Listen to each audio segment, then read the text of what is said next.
welcome back to my channel.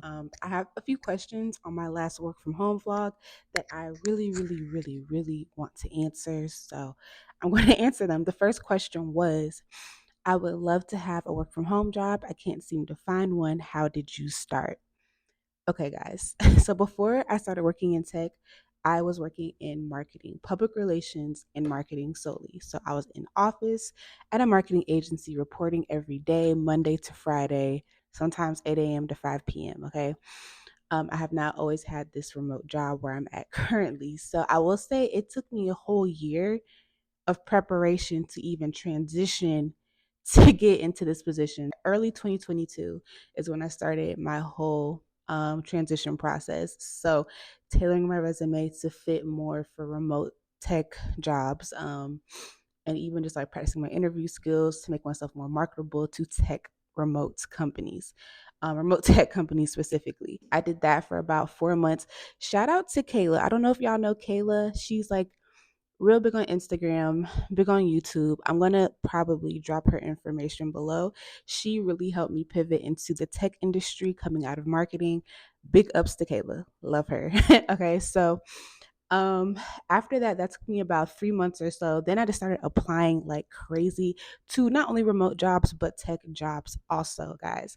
I did that and I finally landed my first interview with the company I'm with now. I probably interviewed with my current employer for probably 6 months before I even got the job, y'all. So it took me about half a year to just really curate my resume and my interview skills to be fitting for tech and remote positions.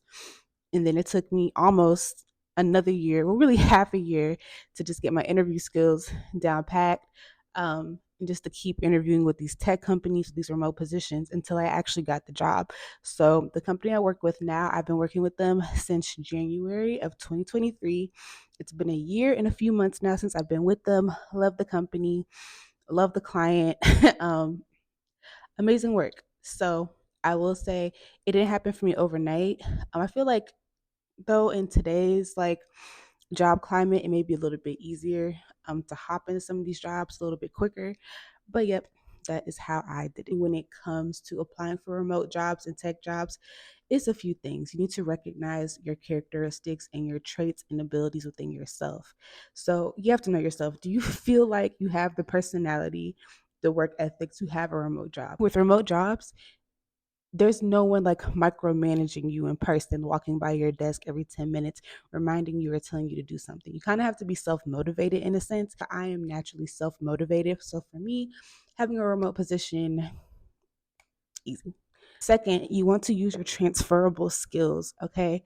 So for me, coming from marketing and public relations, I was always in project management positions. So for me, moving into a project management position in tech was fairly easy because respectfully, with project management, there are basic baseline skills you need to have, like organization, leadership, things like that. So, if you're looking to transition from one field to the next, try to look for a specific role, so whether that be like project coordinator, project manager, anything like that, that you can easily jump from one field to the next in. And then, obviously, once you get the job, they're going to train you on the specific individual skills you may need for that specific role. When you are interviewing for remote jobs, you need to sell your experience at your previous jobs or your previous career. You need to sell yourself, okay? The same way commercials and ads sell products to us on YouTube, on the TV, anywhere else, you need to be able to sell yourself the same way to these new remote positions. And also be open to learning with remote work. Being that all of your colleagues, coworkers, managers, higher ups are online, they're digital, don't be afraid to reach out for help and learn where you can. Of course, like I said, you're going to go through training and all these other things, but just be open to learning, flexibility, things like that. So, I want to say that is my personal experience with transitioning into a remote job. When I first moved to Atlanta, my first job was at the Capitol. So, mind you, I was going into off. So, mind you, I was going into the office Monday to Friday, sometimes like 8 a.m. to 5 p.m. I was commuting from Smyrna because I was living with my cousin at the time when I first moved. So if you go into an office job, it can be taxing, it can be tiring, it can wear on you. Thank you guys so much for watching. Stay tuned. Stay tuned. Let me know what else y'all may want to know or learn about when it comes to working from home jobs or remote opportunities. I just saw that comment on my video and I just really, really, really wanted to address it. So thank you guys so much for watching and stay tuned for more videos.